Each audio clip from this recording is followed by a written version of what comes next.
Marcus Hartwell stood frozen in the doorway of his daughter's bedroom, watching a scene that shattered something inside him, and he didn't know whether to feel relief or terror. Marcus Hartwell had built an empire from nothing. At 42, he owned 7 manufacturing plants across the Midwest, employed over 3,000 people, and had a net worth that placed him comfortably in the top 1%. But none of that mattered anymore. Not since Rebecca died. His wife of 8 years had been gone for 14 months now, taken by an aggressive cancer that ravaged her body in less than 6 months from diagnosis to burial. The grief had nearly destroyed him. Some nights, Marcus still woke up reaching for her side of the bed, forgetting for one cruel moment that she was gone forever. What kept him breathing was Emma. Their daughter. 5 years old, with Rebecca's honey-colored hair and his gray eyes. She was everything good that remained in his world, and the thought of failing her consumed him with a fear he'd never known in business. Marcus had faced hostile takeovers, recessions, and cutthroat competitors without flinching. But being a single father? That terrified him in ways he couldn't articulate. He'd tried to do it all himself at first. Cancelled meetings, worked from home, hired a private kindergarten teacher. But Emma needed more than he could give while running a company that demanded constant attention. She needed stability. Consistency. Someone who could be there when he was trapped in conference calls or flying to Pittsburgh to handle a crisis at the manufacturing plant. Someone who could give her the maternal warmth he couldn't provide, no matter how much he loved her. So he'd hired help. 6 different nannies in 14 months. Each one came with impeccable credentials, glowing references, backgrounds checked 3 times over. Each one had seemed perfect during the interview. And each one had revealed their true nature within weeks. One had spent more time on her phone than watching Emma. Another had been stealing jewelry, small pieces at first, then bolder thefts until Marcus caught her. A third had a boyfriend who started showing up uninvited, treating Marcus's home like their private hangout spot. The fourth had been fine until Emma overheard her on the phone complaining about babysitting some rich brat for a living. The betrayals cut deeper each time. Not because of the money or the inconvenience, but because Emma deserved better. She'd already lost her mother. She didn't need a rotating cast of strangers who saw her as a paycheck. Marcus's sister Catherine had warned him that finding genuine care was nearly impossible at his income level. People see dollar signs, Marcus. Not a little girl who needs love. But what choice did he have? He couldn't be there every moment. His company had investors, employees with families depending on their paychecks, obligations that couldn't be ignored. Then 3 months ago, Claire Bennett had walked into his home for an interview. She was 31, soft-spoken, with kind brown eyes and an honesty in her demeanor that felt different from the others. No polished corporate charm. No overselling herself. She'd worked as a nanny for 2 families before this, had taken a year off to care for her own aging mother who'd since passed, and needed work to support herself. Her references were solid but modest, middle-class families, nothing extravagant. Marcus had almost dismissed her as too simple, too ordinary for what he needed. But Emma had liked her immediately. Had taken Claire's hand during the interview and shown her every toy in the playroom, chattering away with a comfort she hadn't shown the others. That meant something.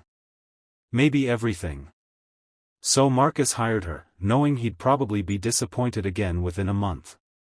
Except Claire was different. She showed up 15 minutes early every day. Never asked for advances on her salary or special accommodations. Kept the house immaculate without being asked. Most importantly, she treated Emma with a gentleness that seemed genuine, reading to her for hours, playing imagination games, packing creative lunches that actually got eaten. Emma had stopped asking when the next nanny would leave. She'd started smiling again at breakfast. For 3 months, everything seemed perfect. Marcus had finally started to believe he'd found someone trustworthy. Someone who saw Emma as more than a job. He'd even given Claire a raise after the first month, grateful beyond words for the stability she brought. But late at night, alone in his study with a glass of whiskey, the old fears would creep back. The voice of doubt his sister had planted. People see dollar signs, Marcus. What if Claire was just better at hiding her true nature? What if she was patient, playing a long game? What if the moment he let his guard down completely, she'd reveal herself like all the others? What if she was only kind to Emma when he was watching? The thought made him sick. But it wouldn't leave him alone. Because if Claire wasn't genuine, if she was just another person using his daughter to collect a paycheck, then Emma was being failed again, and Marcus would never forgive himself for being blind to it. He needed to know. Not suspect. Not hope. Know with absolute certainty what kind of person was caring for his daughter. And there was only one way to find out the truth, a test so extreme it made his hands shake just thinking about it. But for Emma's sake, for her future and her safety and her heart, Marcus knew he had to do it. He had to disappear and watch what happened when Claire thought no one was looking. What Marcus was about to do would either prove Claire's loyalty forever or shatter the fragile peace his daughter had finally found, and the decision was eating him alive. Marcus spent 2 weeks planning every detail. This wasn't something he could execute carelessly. One mistake, one detail out of place, and the whole thing would fall apart, or worse, traumatize Emma in ways he'd never forgive himself for. He had to be methodical. Precise. Had to think through every possible outcome and prepare for scenarios he hoped would never happen. The security system was the foundation.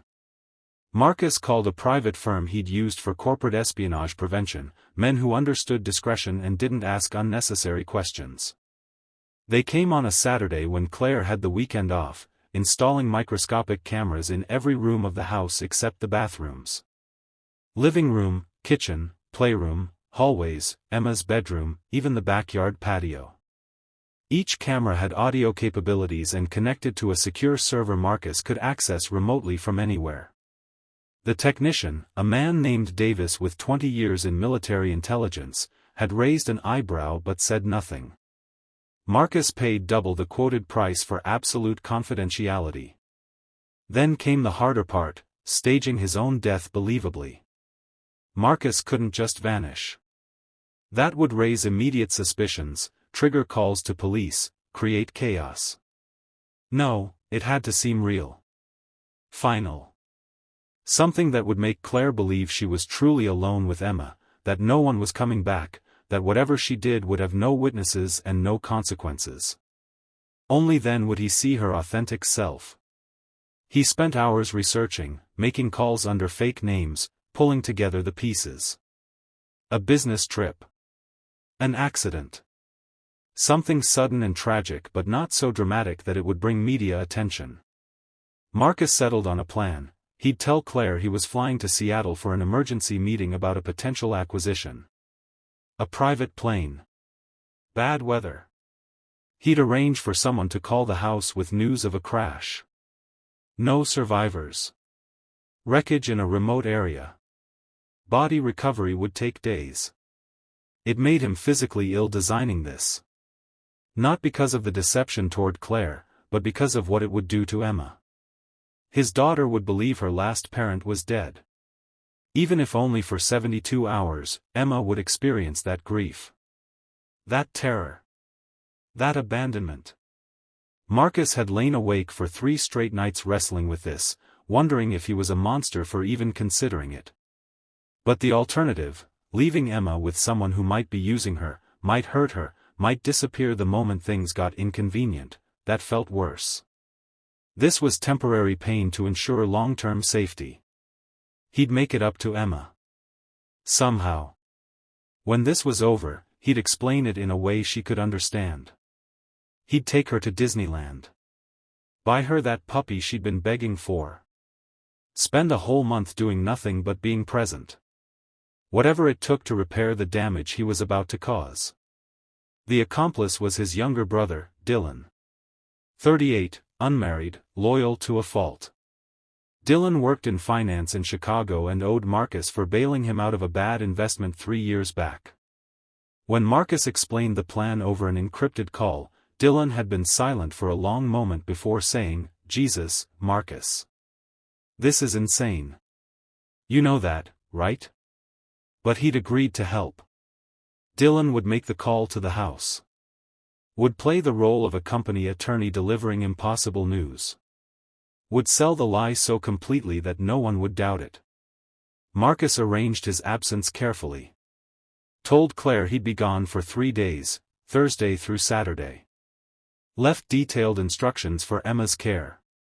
Packed a bag he'd actually take with him to a rental property he owned 2 hours away, a cabin in rural Indiana where he could monitor the camera feeds without being disturbed. He'd watch everything in real time. See how Claire reacted. How she treated Emma when she thought the wealthy employer was gone forever and the paychecks would stop coming.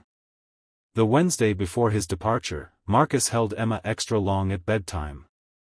She was chattering about something Claire had taught her, how to fold origami butterflies from colored paper. Her happiness was so pure, so uncomplicated. Marcus felt like a traitor. "Daddy loves you more than anything," he whispered into her hair. "Don't ever forget that." Emma had just yogled and hugged him tighter, not understanding the weight of his words. Thursday morning arrived cold and gray, matching Marcus's mood. He said goodbye to Emma at breakfast, keeping his voice steady despite the knot in his stomach. Kissed her forehead. Told her to be good for Claire. Then he loaded his bag into the Mercedes, gave Claire a few last-minute instructions about Emma's piano lesson, and drove away, watching his home shrink in the rearview mirror. He didn't go to the airport. Instead, he drove straight to the cabin, arriving by noon. Set up his laptop, connected to the secure server, pulled up the camera feeds. His home appeared on multiple windows, empty rooms, quiet hallways. Claire was in the kitchen preparing lunch. Emma was in the playroom, building something with blocks. Everything looked normal. Peaceful. Marcus felt a wave of doubt so strong it nearly made him abort the entire plan. But he'd come this far. The dominoes were already falling. At exactly 2:30 p.m., Dylan would make the call. The lie would be told. The test would begin. And Marcus would finally learn whether the woman he'd entrusted with his daughter's care was truly the person she appeared to be, or just another betrayal waiting to happen. His phone showed 2:28 p.m. His heart was hammering so hard he could barely breathe. On screen, Claire was wiping down the kitchen counter. Emma was singing to herself, arranging toy animals in a line. They had no idea what was about to hit them. 2:30. The house phone rang. Marcus watched Claire walk to answer it, her expression calm and unsuspecting. And then the most agonizing 3 days of his life began. Claire's face went white as the voice on the phone spoke words that would either expose her true character or prove Marcus wrong about human nature itself. Marcus watched through the screen as Claire lifted the phone to her ear. "Hartwell Residence," she said, her tone professional and pleasant. Then her expression shifted. The polite smile faded. Her free hand reached for the kitchen counter as if she needed support. "What?" The word came out barely audible. "What are you saying?" Dylan was doing his job perfectly. Marcus couldn't hear his brother's voice through the phone, but he could see its effect on Claire. She'd gone pale, her knuckles white where she gripped the counter. "There has to be a mistake," she said, her voice shaking. "Mr. Hartwell left this morning. He was going to Seattle. He can't be, no. No, that's not possible." Marcus felt sick watching this. Claire's shock looked genuine. Too genuine. She was gripping the phone so hard her hand trembled. Her eyes had filled with tears. "What about?" She glanced toward the playroom where Emma was playing, and her voice dropped to a whisper. "What about his daughter? Does she know?" Whatever Dylan said next made Claire cover her mouth with her hand. A sound escaped her, half gasp, half sob. She was crying now, actual tears running down her face. Marcus leaned closer to the screen, studying every micro-expression. Was this real? Or was Claire just an exceptional actress? After months of working in his home, she'd understand the money at stake, the inheritance, the potential complications. Was she already calculating her next move? I have to call someone, Claire was saying. His family. There's a sister, I think. Catherine. She stopped, listening. Nodded slowly. Yes. Yes, I understand. Thank you for calling. She hung up the phone and stood frozen in the kitchen, staring at nothing. For a long moment, she didn't move. Just stood there crying silently, shoulders shaking. Then she seemed to remember Emma. Claire wiped her face roughly, took several deep breaths, clearly trying to compose herself. Marcus watched her transformation, from devastated to controlled, pulling herself together with visible effort. She walked to the bathroom, splashed water on her face, dried it carefully. When she emerged, the tears were gone. Her expression was calm. Purposeful. Here it comes, Marcus thought. This is where she makes her move. Calls a lawyer. Starts figuring out how to position herself for maximum advantage. Maybe she'd contact Catherine, play the devoted employee, angle for a generous severance. Or maybe she'd start packing, ready to bail before things got complicated. But Claire didn't go for her phone. She didn't head to Marcus's study to go through his papers. She walked straight to the playroom where Emma was building a tower with blocks. Marcus switched the camera view, watching as Claire knelt down beside his daughter. Emma, sweetie, can you come sit with me for a minute? Claire's voice was gentle but strained. Emma looked up, immediately sensing something was wrong with that intuitive way children have. What's wrong? She asked, her small face worried. Claire gathered Emma onto her lap on the couch. Marcus felt his throat tighten, watching his daughter's innocent face as Claire tried to find words. This was the moment he'd been dreading most. The moment Emma's world fell apart. Even through a screen, miles away, Marcus wanted to reach through and stop this. Hold his daughter. Tell her it was all a lie. But he forced himself to stay still. To watch.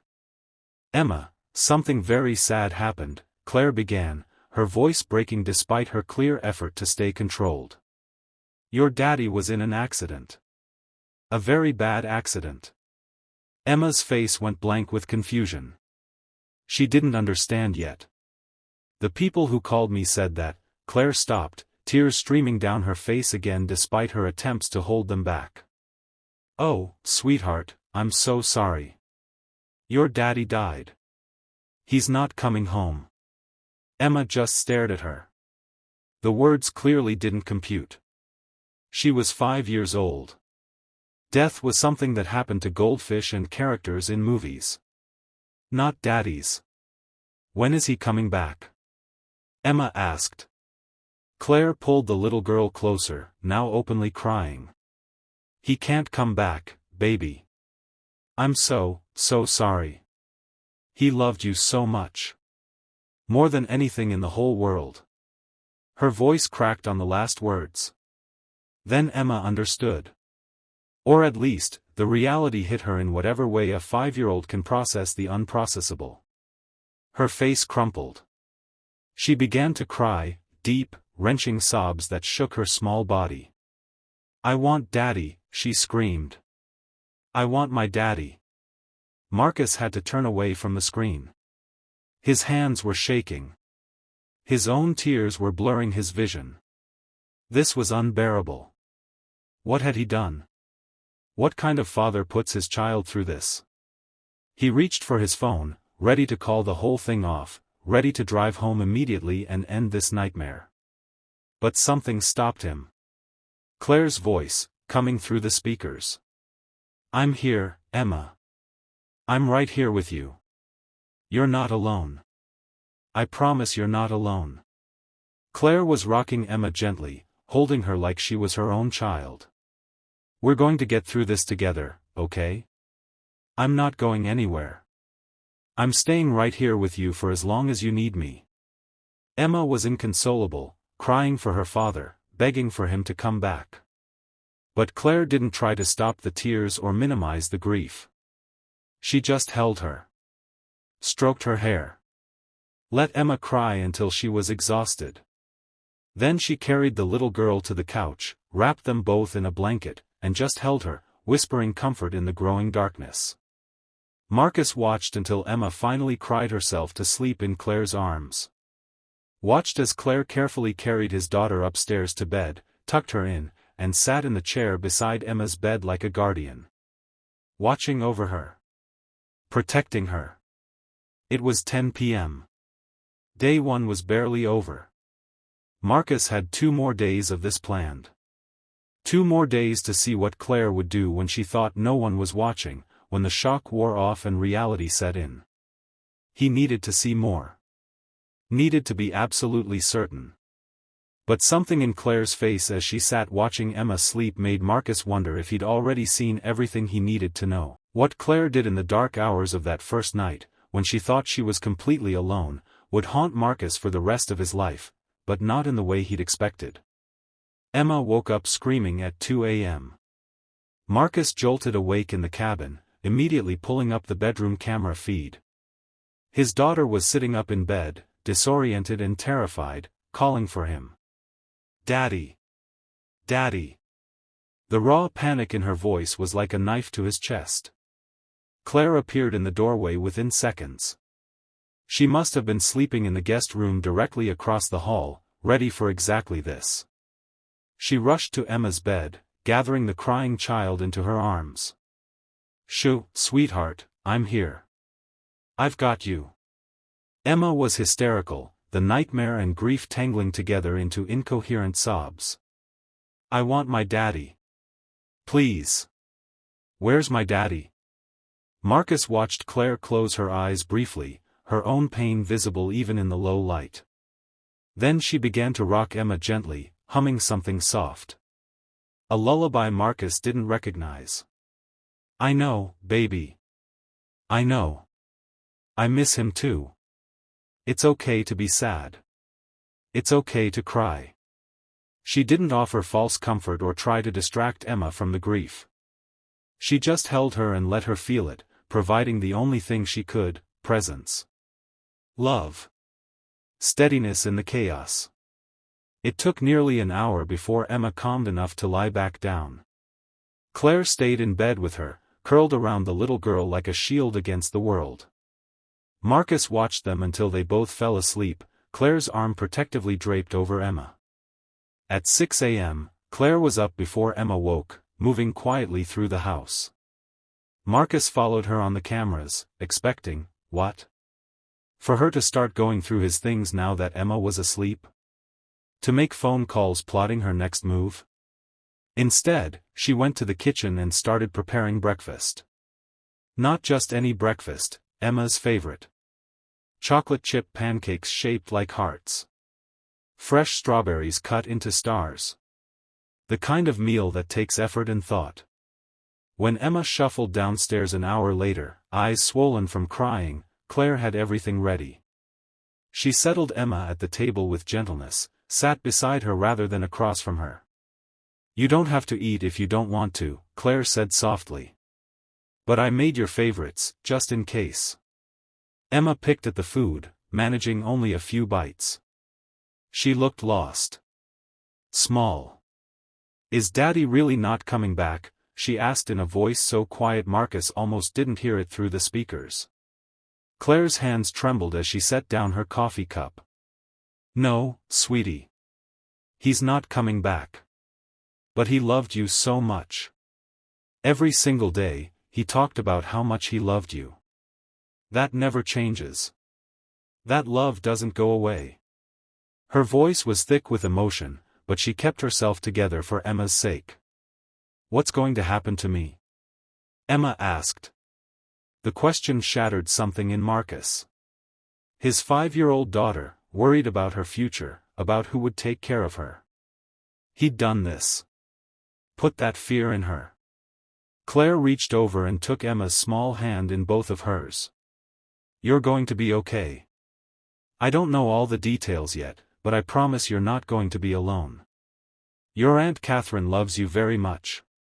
She'll make sure you're taken care of." She paused, then added quietly, "And I'm going to stay here with you as long as you need me. I'm not leaving." "What if you have to?" Emma's eyes filled with fresh tears. "What if they make you leave?" Claire pulled Emma into her lap, holding her close. "Then I'll make sure you're with people who love you." "But Emma, listen to me," she tilted Emma's chin up so their eyes met. "You are smart and strong and so loved. Even when things are scary and sad, you have people who care about you. Your daddy made sure of that. He thought about your future every single day. He wanted you to be happy and safe, and that's not going to change just because he's gone." Marcus had to pause the feed. His hands were covering his face, tears soaking through his fingers. This wasn't what he'd expected. He'd been so certain that beneath Claire's pleasant exterior was the same opportunism and selfishness he'd seen in the others. He'd expected her to crack under pressure, to reveal a cold pragmatism, to start protecting her own interests. Instead, she was protecting Emma. Putting his daughter's emotional needs above everything else. The day continued. Claire didn't leave Emma alone for more than a few minutes at a time. She cancelled Emma's piano lesson with a gentle phone call, explaining there had been a family emergency. She didn't watch TV or scroll through her phone. She just stayed present with Emma, reading stories when Emma wanted distraction, sitting quietly when Emma needed to cry, answering impossible questions as honestly as she could. That afternoon, Claire made the difficult call to Catherine. Marcus watched her expression as she explained what had happened, saw the genuine sorrow in her voice. When Catherine apparently asked about Emma's state, Claire said, "She's devastated. But she's strong. She's more like her father than she probably knows." The respect in her tone when she mentioned Marcus caught him off guard. She spoke about him like he'd mattered to her. Like his death was a real loss, not just a disruption to her employment. That evening, Claire drew a bubble bath for Emma, something she'd never done before. It was beyond her usual duties. She sat on the bathroom floor outside the tub, making silly voices with the bath toys to coax small smiles from Emma. After, she brushed Emma's hair with infinite patience, let her pick out her favorite pajamas, read 3 bedtime stories instead of the usual one. As she tucked Emma in, the little girl grabbed her hand. "Claire, will you stay in my room tonight? I don't want to be alone." Claire's eyes immediately welled with tears. "Of course, sweetheart. I'll stay right here." She pulled the chair closer to Emma's bed and settled in, not complaining about the discomfort, not checking her watch. Just sitting vigil. Being present. Offering the only comfort she could, her steadfast, unwavering presence. Marcus watched her sit there for 3 hours, waiting until Emma was deeply asleep before she finally stood, stretched her aching back, and carefully made her way to the guest room. Even then, she left both bedroom doors open. Staying vigilant. Ready to respond if Emma needed her. The test had been running for just over 24 hours. Marcus had planned for 72. But sitting in the cabin, watching the live feed of Claire checking on Emma one more time before trying to sleep herself, Marcus realized something that changed everything. He didn't need 2 more days. He'd already seen the truth. And it was nothing like what he'd feared. In the loneliest hours before dawn on the second day, Claire did something that no amount of wealth could ever purchase, and Marcus finally understood what he'd been searching for all along. The second night was worse than the first. Emma had another nightmare at 3 a.m., but this time when she woke up screaming for Marcus, she started asking questions that broke both Claire and Marcus in different ways. Where did Daddy go? Is heaven real? Can I visit him? Why did he leave me?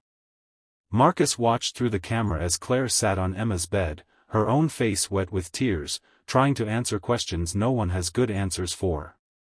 Your daddy didn't want to leave you, she said, her voice cracking. Sometimes accidents happen that no one can control. It's not fair. It's not right. But it's not because of anything you did or didn't do. Your daddy loved you more than his own life. Then why isn't he here? Emma wailed. If he loved me, why isn't he here? Claire had no answer for that. She just pulled Emma close and let them both cry. Marcus watched them hold each other in the dim glow of the nightlight, two people drowning in grief he had created, and something fundamental shifted inside him. This wasn't about testing loyalty anymore. This had become something else entirely. He was witnessing love, real, sacrificial, unconditional love, and it had nothing to do with money or obligation. After Emma fell back asleep, Claire didn't return to the guest room. She climbed carefully into Emma's bed, curling her body around the little girl protectively. And then, thinking she was completely alone with no one to see or judge, Claire began to quietly sob. Deep, shaking cries she'd been holding back all day for Emma's sake. Marcus turned up the volume, hearing her whispered words between sobs. I'm so sorry, Marcus. I'm so sorry. I promise I'll take care of her. I swear I won't let anything happen to her. She won't be alone. She'll be loved. I promise you. I promise. She was talking to him. Believing he was dead, Claire was making promises to his ghost. Vowing to protect his daughter even though she had no legal obligation, even though her job had essentially ended the moment Marcus died, even though staying might mean complications with Catherine or lawyers or estate issues. None of that mattered to her. Only Emma mattered. Marcus had to leave the cabin. He walked outside into the freezing pre-dawn air, paced the gravel driveway, tried to process what he was feeling. Shame. Guilt. Awe. Relief. Something else he couldn't name. Claire wasn't just doing her job. She wasn't acting or calculating or positioning herself. She loved Emma. Genuinely, deeply, unconditionally loved his daughter. The next morning, day 2, Catherine arrived. Marcus watched his sister pull up in her Lexus at 10 a.m., her face grave. Claire met her at the door, and they spoke in low voices while Emma played upstairs. Marcus couldn't hear everything, but he caught fragments. Catherine was discussing funeral arrangements, the estate, what would happen to Emma. Legal custody would transfer to Catherine as Marcus's will specified. Claire would receive a generous severance and an excellent reference. What about Emma? Claire asked. How is she handling staying with you going to work? She's going to need stability. Routine. Familiar faces. Catherine sighed. I know. But I live in Connecticut. She'll have to move, change schools. It's not ideal, but she's young. She'll adapt. Claire was quiet for a moment, and Marcus saw her wrestling with something. Then she said, I'd like to continue caring for her. If that's possible. I know the circumstances have changed, but Emma needs continuity right now. She needs people she knows and trusts. I could stay on through the transition. Help her adjust. I wouldn't need full salary, whatever you think is fair. I don't want to abandon her when she's already lost so much. Catherine studied Claire with the same sharp assessment Marcus knew well. His sister had always been an excellent judge of character. You really care about her, don't you? It wasn't really a question. I love her, Claire said simply. No elaboration. No justification. Just the truth. Catherine nodded slowly. Let me think about the logistics. But yes, I think that could work. At least for a while.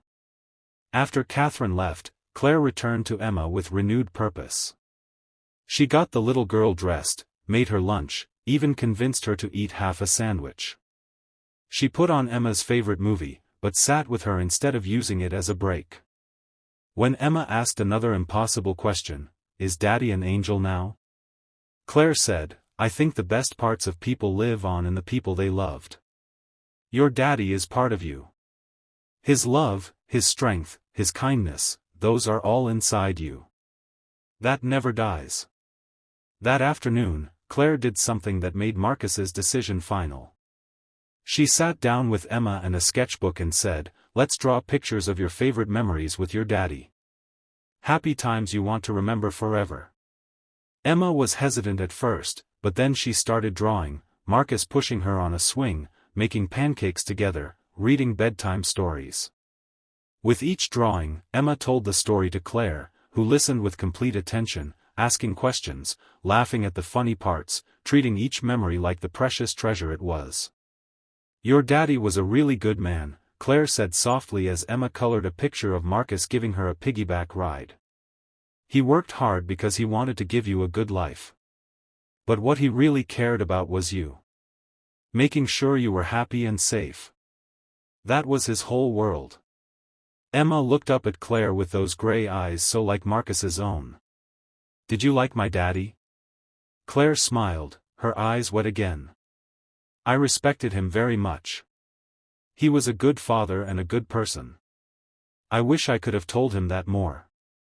Marcus sat in the cabin, watching this moment unfold, and made his decision.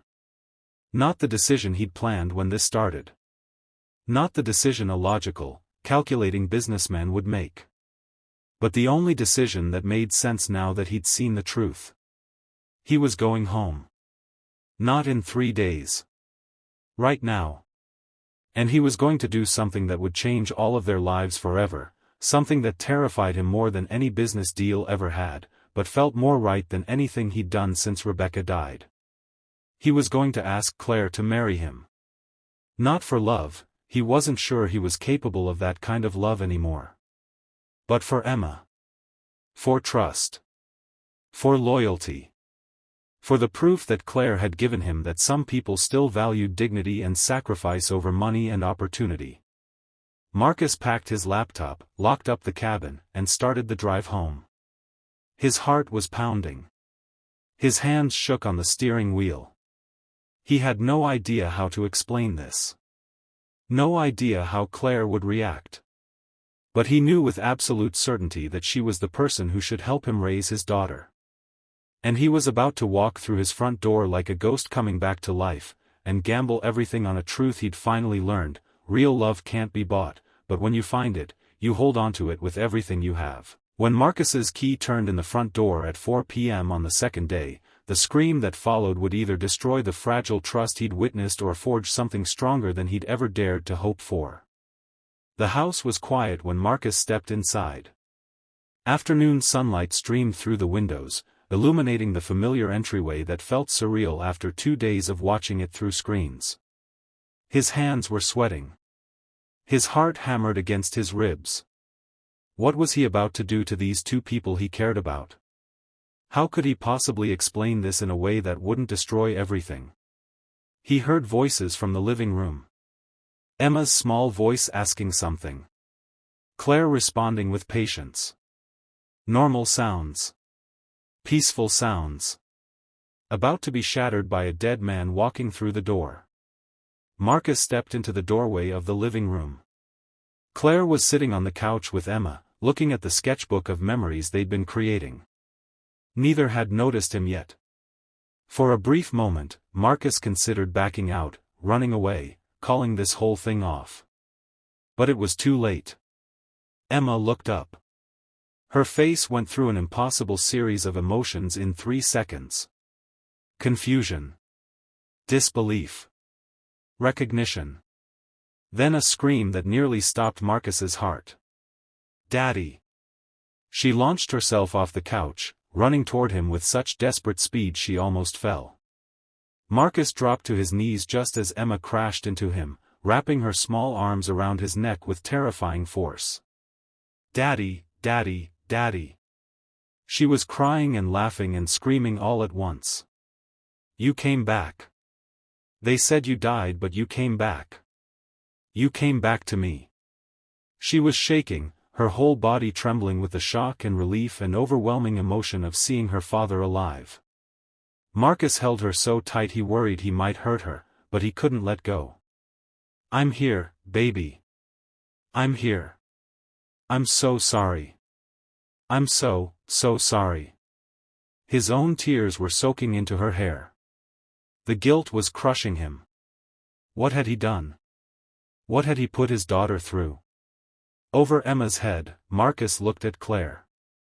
She was still on the couch, frozen in complete shock. Her face was white. Her eyes were huge. Her mouth had fallen open. She looked like she'd seen a ghost, which, Marcus supposed, she had. She stood slowly, unsteadily, gripping the couch for support. "Mr. Hartwell?" Her voice came out barely above a whisper. But they said," the plane crash. She couldn't finish the sentence. Couldn't process what her eyes were telling her against what her mind knew to be true. Marcus stood, still holding Emma, who refused to let go of him. "Claire, I need to explain. Please. I know you must be." He couldn't find words adequate for the situation. "You're alive."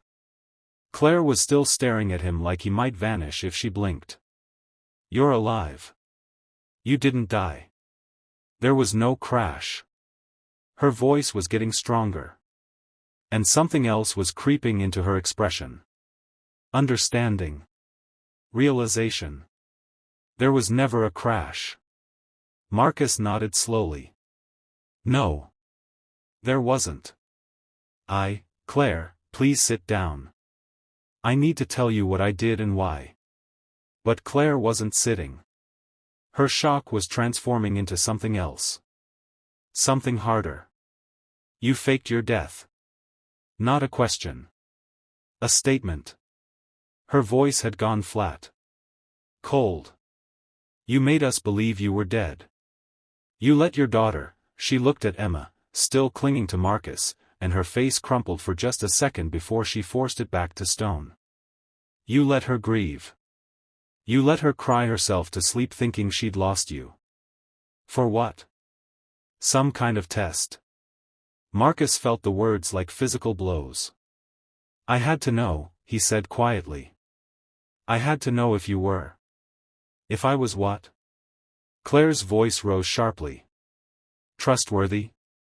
Good enough? You had to torture a 5-year-old child and put me through hell to figure out if I actually cared about her?" Her hands were shaking. With rage or shock, Marcus couldn't tell. What kind of person does that? What kind of father? The kind who's been betrayed over and over. Marcus cut her off, his own voice rising. "The kind who's hired 6 different people who treated my daughter like a paycheck. Who stole from me. Who couldn't be bothered to actually care. I needed to know, Claire. I needed to be absolutely certain. So you lied. You traumatized your own child. You made me make promises to your ghost." Claire was openly crying now, angry tears streaming down her face. "Do you have any idea what the last 2 days have been like? Emma has barely eaten. She's had nightmares. She asked me if it was her fault you left. And you were what, watching? Testing me like some kind of experiment?" Emma had started crying again, confused and scared by the adults yelling. Marcus tried to soothe her, but his focus was on Claire, who looked ready to either hit him or walk out forever. "You want to know what I learned?" Marcus said, his voice breaking. "I learned that you're the most genuine, selfless person I've ever met. I watched you hold my daughter through the worst pain of her life. I watched you cry for me when you thought no one could see. I watched you promise to stay with Emma even though you had no reason to. Everything I needed to know, Claire, you showed me. And I was right to do this, because now I know with absolute certainty what kind of person you are. You had no right." Claire was shaking with anger. "You had no right to manipulate us like that. I don't care what your reasons were or what you learned. You betrayed your daughter's trust. You betrayed mine. And for what? So you could feel more secure in your hiring decision? No. Marcus set Emma down gently, asking her to go upstairs for a moment. Emma didn't want to leave, but something in his voice made her obey. When she was gone, Marcus turned back to Claire. I did this because I'm about to ask you something that will change your entire life, and I needed to know beyond any doubt that you're who I think you are. Because I can't afford to be wrong. Not about this. Claire wiped her eyes roughly. What are you talking about? Marcus took a deep breath. This was it. The moment that would either make sense of everything or confirm that he destroyed whatever chance he had. I want you to marry me, Claire. Not because I'm in love with you, I'm not going to lie about that. But because Emma needs you. Because I trust you in a way I've never trusted anyone except my wife. Because what you showed me these last 2 days is worth more than everything I own. I want to give you my name, financial security, a real position in Emma's life. I want to make this official and permanent. I want you to be her mother, legally, financially, in every way that matters. Claire stared at him like he'd lost his mind. For a long moment, she said nothing. Then, very quietly, she said, "You're insane. You know that? You're completely insane." She walked to the window, stared out at the yard, her shoulders rigid with tension. You torture us with a fake death, and then you propose marriage like that's a reasonable next step? Do you hear yourself? I know how it sounds, Marcus said desperately. I know I've handled this all wrong. But Claire, please, think about Emma. Think about what she needs. She needs stability. Love. Someone who will put her first. You've proven you're that person. This isn't about romance or traditional marriage. This is about giving Emma the best possible life. And I can give you security in return. You'd never have to worry about money again. You'd have full parental rights. She'd be yours as much as mine. Claire turned back to him, and her face was unreadable. You want to buy me. That's what this is. You're trying to purchase guaranteed childcare by offering me a wealthy lifestyle. No, Marcus said firmly. I'm offering you a partnership. A real family. Not because I'm buying you, but because I've seen your heart, and it's exactly what Emma needs. What we both need. They stared at each other across the living room. Marcus had no idea what Claire was thinking. Had no idea if he'd just made the biggest mistake of his life or the best decision he'd ever made. Finally, Claire spoke. I need time. I need to think about this. About all of it. She looked exhausted. Emotionally wrecked. I can't process this right now. I'm too angry and confused and, she shook her head. Just give me space. Please. Marcus nodded. Take all the time you need. But Claire, I meant what I said. About trusting you. About what you mean to Emma. That's real. That's the only real thing in this whole mess. Claire didn't respond. She just grabbed her purse and walked toward the door, pausing only to say, "Tell Emma I'll see her tomorrow. I'm not abandoning her. I need tonight." Then she was gone, and Marcus was left standing in his living room, wondering if he'd just secured his daughter's future or destroyed the only good thing left in their lives. 3 days later, Claire returned with an answer that would either salvage Marcus's desperate gamble or prove that some betrayals can never be forgiven, and neither of them could predict which truth would win. The 72 hours after Claire walked out were the longest of Marcus's life. He'd called her twice, left voicemails apologizing, trying to explain himself better. She hadn't responded. Emma had asked for her constantly, confused about why Claire wasn't there, scared that another person she loved had disappeared. Marcus had no good answers. He'd made a mess of everything, and he had no idea how to fix it. He thought about going to Claire's apartment but decided against it. She'd asked for space. He had to respect that, even though the uncertainty was killing him. Catherine called, demanding to know what the hell was going on. Marcus had to explain the whole insane story, and his sister's response was exactly what he'd expected. "You're an idiot, Marcus. A well-intentioned idiot, but still an idiot. That poor woman." On the third day, Friday evening, Claire knocked on the door. Marcus nearly tripped rushing to answer it. She looked tired, like she hadn't slept well. But her eyes were clear. Determined. She'd made her decision. "Can we talk?" she asked quietly. Marcus nodded, led her to the study, closed the door. They sat across from each other, the desk between them like a barrier. Claire folded her hands on the desk, took a breath, and began. "I've spent 3 days thinking about what you did. About what you said. About what you're asking." Her voice was steady, controlled. "And I've talked to people I trust. My pastor. My therapist. My best friend from college. People who know me and care about me and want what's best for me." She paused. "They all think I'm crazy for even considering this." Marcus's heart sank. This was a rejection. Of course it was. How could it be anything else? But Claire continued. "They think I should quit, walk away, never look back. They think you're manipulative and controlling and that this arrangement would be unhealthy for everyone involved." She met his eyes.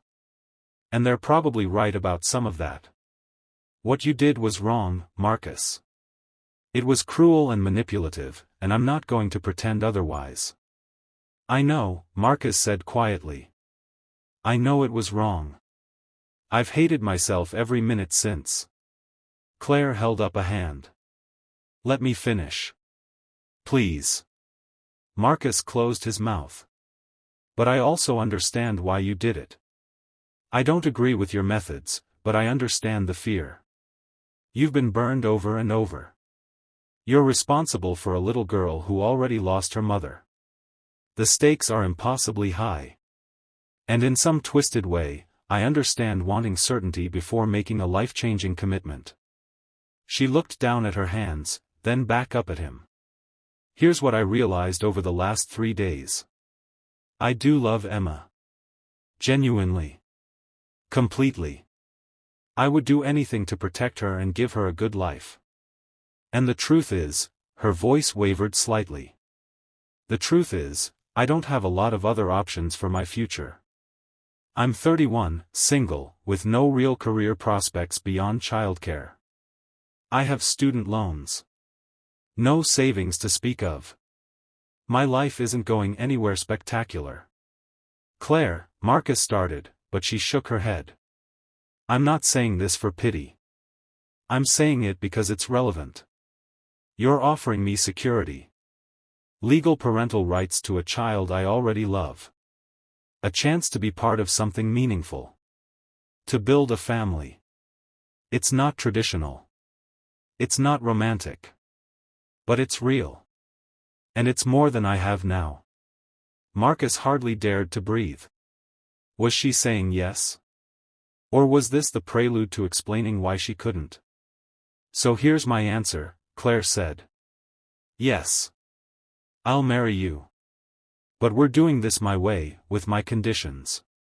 And if you can't agree to all of them, then the deal's off." Relief flooded through Marcus so powerfully he felt lightheaded. But he forced himself to focus. "Name them. Any conditions you want." Claire pulled out a folded piece of paper from her purse, smoothed it on the desk. She'd written them down. This was no impulsive decision. "First, we go to therapy. All 3 of us. Family therapy for you, me, and Emma. Individual therapy for you, because you clearly have trust issues you need to address. Marriage counseling for us, even though this isn't a traditional marriage. Non-negotiable." "Agreed," Marcus said immediately. "Second, we take this slow. We get married legally for Emma's sake and my security, but we don't rush into anything else. Separate bedrooms. We build a friendship first. If romantic feelings develop naturally over time, fine. If not, we're partners in parenting, nothing more. I will not be pressured into anything beyond what I'm comfortable with. Absolutely. I never expected, that's not what this is about. Third, I get real decision-making power regarding Emma. Not just the title of mother, but actual authority. If I think something is best for her, you listen. We make decisions together as equal parents. Marcus nodded. Yes. That's exactly what I want. Fourth, a prenup that protects both of us. I'm not after your money, Marcus. But I want it in writing that I'm not a gold digger. I want provisions that ensure I'm taken care of regardless of what happens, but not excessively. I want people to know this was about Emma, not wealth. I'll have my lawyers draft something fair. You can have your own lawyer review it. And fifth, Claire's voice got harder. You never, ever lie to me or Emma again. No tests. No games. No manipulation. If you have concerns, you talk to me. If you have doubts, you talk to me.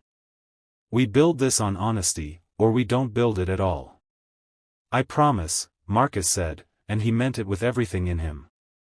No more lies. No more tests. I learned what I needed to learn, Claire. You're the person I thought you were. Better than I thought.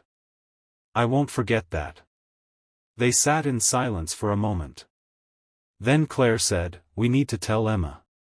Together. And we need to explain this in a way that doesn't traumatize her more than she's already been traumatized. How do we do that? Marcus asked honestly. How do we explain any of this? Claire thought for a moment. We tell her that sometimes grown-ups make mistakes when they're scared.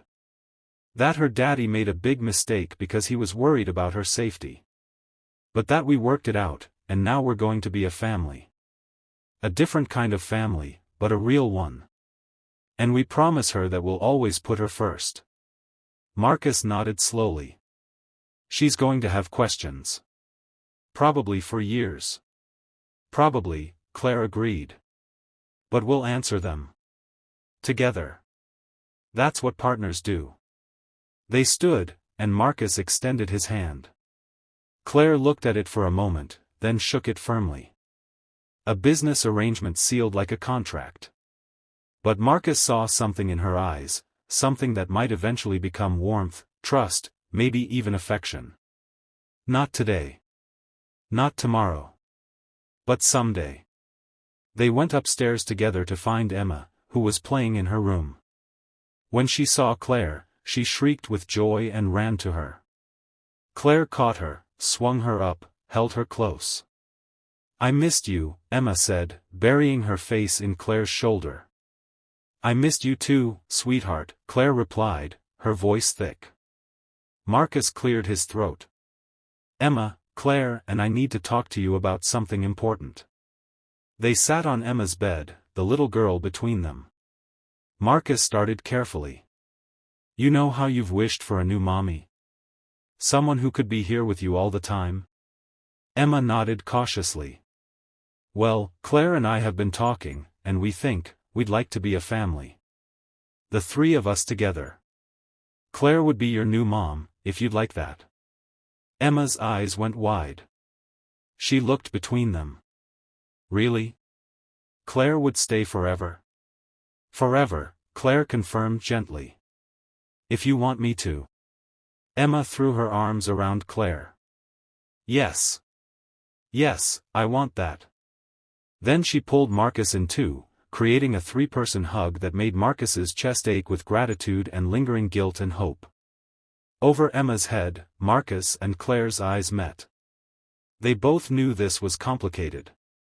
That they were building something unconventional on a foundation of deception and pragmatism. But they also both knew that Emma's happiness was worth the risk. 3 months later, Marcus and Claire were married in a small ceremony at the house with just Catherine and a handful of close friends present. Emma was the flower girl, beaming with pride. The prenup was signed. The therapist appointment scheduled. The separate bedrooms maintained. It wasn't a fairy tale. But over the next year, something real grew between Marcus and Claire. Respect became friendship. Friendship became trust. Trust became something warmer. They never forgot how they started, with lies and tests and desperation. But they built something better on those broken pieces. Emma thrived with two parents who put her first. Claire found purpose and belonging she'd never had. Marcus learned that some things are more valuable than wealth or control, things like integrity, sacrifice, and the courage to trust someone with your whole heart. He'd set out to test Claire's loyalty. In the end, she'd tested his character and found it wanting. But she'd chosen him anyway, choosing love over resentment, hope over bitterness. And that choice saved them all.